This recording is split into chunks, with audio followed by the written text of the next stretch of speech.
우리가 독자적으로 레이더를 개발하며 끈기를 발휘했고, 이는 미국이 배 아파하는 사실 중 하나입니다.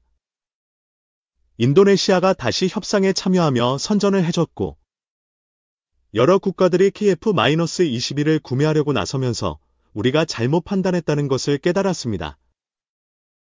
인도네시아도 무장을 강화해야 하는 상황이고 6개 공군 무기를 판매할 수 있는 큰 시장입니다.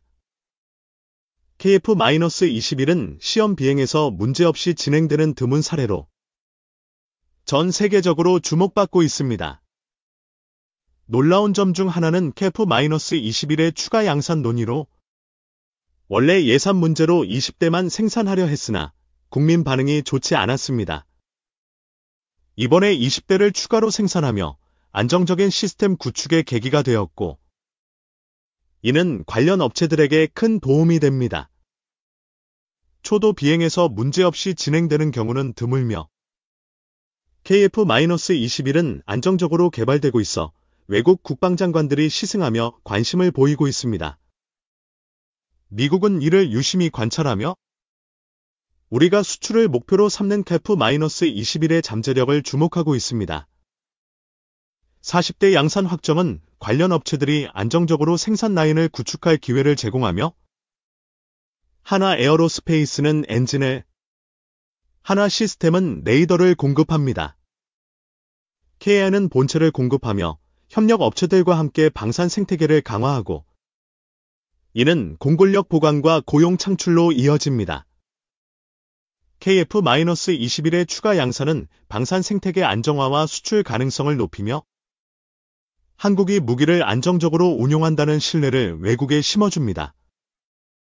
초기 개발 비용이 많이 들지만 양산이 늘어나면 단가가 낮아져 가격 경쟁력이 생깁니다. 미국의 F-35도 처음에는 비쌌지만 양산 체계로 전환하며 가격이 낮아졌습니다.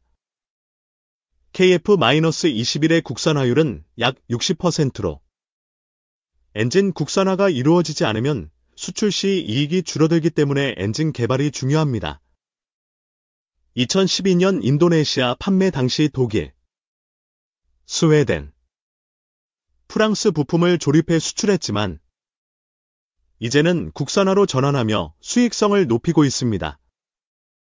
1억 달러가 넘는 가격은 비싸지만 수출량 증가로 가격이 점차 낮아질 것입니다. KA는 생산뿐 아니라 홍보에도 힘쓰며 여러 국가들이 구매를 위해 줄을 서고 있습니다. 수출이 늘어나면 단가가 낮아지고 이는 방산 생태계와 경제에 긍정적인 영향을 미칩니다. KF-21의 알스 레이더 개발은 미국이 부러워하는 성과로 이를 통해 독자적인 전투 체계를 구축할 수 있습니다. 국산 미사일과 레이더를 패키지로 수출하면 복잡한 외국 허가 절차를 피할 수 있어 수출이 더 쉬워집니다. 인도네시아와의 공동 개발은 갈등을 겪었지만 시험 비행의 긍정적인 평가로 신뢰를 회복하며 협상이 재개되었습니다.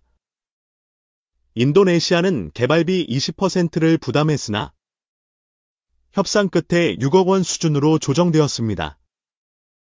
인도네시아는 2억 명이 넘는 인구와 중국의 남사군도 영토 확장으로 인해 무장 강화가 필수적이며 이는 KF-21뿐 아니라 해군 및 육군 무기 수출로 이어질 가능성을 열어줍니다. 부품 국산화는 방산 생태계의 핵심으로 미국은 완성품뿐 아니라 소재와 부품까지 수출의 생태계를 장악하고 있습니다.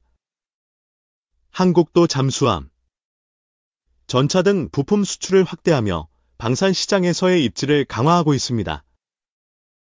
엔진 개발은 미국의 로열티와 규제를 피하기 위해 필수적이며 국산화를 통해 독자적인 수출과 정비가 가능해집니다.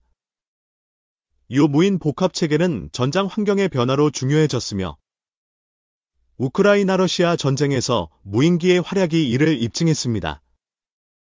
KF-21도 유무인 복합 체계로 발전해야 하며 AI와 소프트웨어 개발이 필수적입니다. 디지털 트윈과 시뮬레이션을 활용한 시험장 구축, 조종사 양성, 사이버 전자전 전문가 육성도 중요합니다. 1996년 김영삼 대통령은 일본의 독도 도발에 대응해 경항공모함 계획을 세웠으나 북한의 도발로 우선순위가 바뀌며 중단되었습니다. 문재인 정부에서 재개되었으나 윤석열 정부에서는 비용 문제로 재검토되었습니다. 새 정부에서는 유무인 복합 전력 지휘함 3만 톤급으로 방향을 수정하며 F-35 대신 무인기를 탑재해 비용을 절감하려 합니다. 이는 독도함을 활용한 시뮬레이션으로 검증되었으며 2030년대 중반 완공이 목표입니다. 미국도 대형 항모의 비용 문제와 중국의 미사일 위협으로 소형 항모와 무인 전력으로 전환하고 있습니다. 한국도 유무인 복합 지휘함으로 독침 전략을 구사하며 자폭 드론을 활용해 위력을 강화할 계획입니다. 중국과 일본은 대형 항모를 운용하며 해양 영토 분쟁에서 우위를 점하려 하지만 한국은 무인 전력과 미사일 능력을 강화해 대응할 수 있습니다. 이는 해군력 강화와 수출 가능성을 동시에 높이는 전략입니다. 핵추진 잠수함은 북한의 핵무기 탑재 잠수함을 견제하기 위해 필수적이며 디젤 잠수함과 달리 무제한 작전이 가능해 전략적 우위를 제공합니다. 한국은 잠수함 건조와 원자로 기술을 보유하고 있지만 우라늄 확보가 과제입니다. IAEA와 NPT의 감시로 우라늄 공급이 어려운 상황이지만 북한의 핵잠 개발로 인해 한국도 공개적으로 핵잠 개발을 추진해야 한다는 여론이 높아지고 있습니다. 이는 미국과의 공동안보에도 이익이 됩니다. 한국은 독일의 잠수함 기술을 도입해 30년 만에 세계 최고 수준의 3,000톤급 도산 안창호함을 개발했습니다. 이는 어뢰, 잠대지 미사일, 탄도 미사일을 탑재하며 캐나다, 폴란드, 사우디 등에서 관심을 받고 있습니다. 디젤 잠수함 시장에서 독일을 제치고 수출 1위에 오른 한국은 핵잠 개발로 산업 파급 효과와 안보 강화를 동시에 노릴 수 있습니다. 이는 렌지 선박, 쇄빙선 등에도 응용 가능한 기술입니다. K9 자주포와 K2 전차는 수출의 대표 주자로 폴란드에 180대를 수출하며 2차 계약 65억 달러까지 성사시켰습니다. 현지 생산과 기술 이전으로 유럽 시장에서 입지를 강화하며 브랜드 가치를 높이고 있습니다. 유럽 방산 시장은 한국의 급성장에 위기감을 느끼고 있으며 마크롱 대통령은 유럽 무기 작업률을 60%로 높이려 하고 있습니다. 그러나 한국은 토탈 솔루션, 무기, 생산, 기술 이전으로 경쟁력을 유지합니다.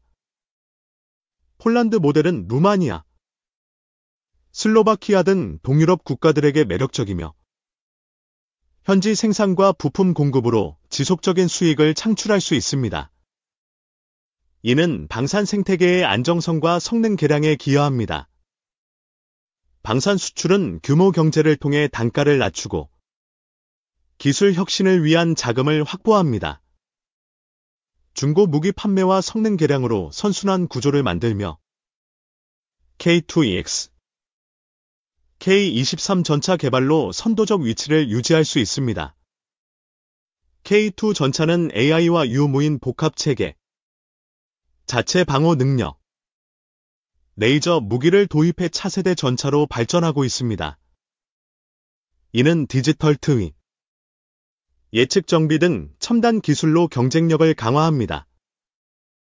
방산 생태계의 핵심은 인력, 기술, 데이터로 군과 민간의 협력, 데이터 공유, 전문가 양성이 필수적입니다. 현 정부는 방산 컨트롤 타워와 수출 전략 회의를 통해 이를 지원하고 있습니다. SD 현대중공업은 6,500톤급 KDX 구축함을 공개하며 무인기와 무인 함정을 탑재해 블루워터 수출을 목표로 합니다. 이는 세계 1위 조선 기술과 방산의 결합으로 상징적 함정을 만들겠다는 의지입니다. 미국은 중국과의 태평양 패권 경쟁에서 무인 전력을 강화하며 한국의 조선 능력에 협력을 요청하고 있습니다. 이는 해군 무기 수출과 스마트 해군 구축으로 이어질 가능성이 큽니다. 방산 수출은 국민 경제에 기여하며 경항모 대신 유무인 전력 지휘함과 핵잠 개발로 중국, 일본을 견제해야 합니다. 전자전, 사이버전, 미사일전 강화로 미래 전장에서 우위를 점할 수 있습니다. 방위 산업은 기술 혁신과 자금 투자가 필수이며 주식 투자와 국민적 지지로 선순환을 이루어야 합니다. 앞으로도 신개념 무기와 방산 시장 동향을 지속적으로 공유하겠습니다.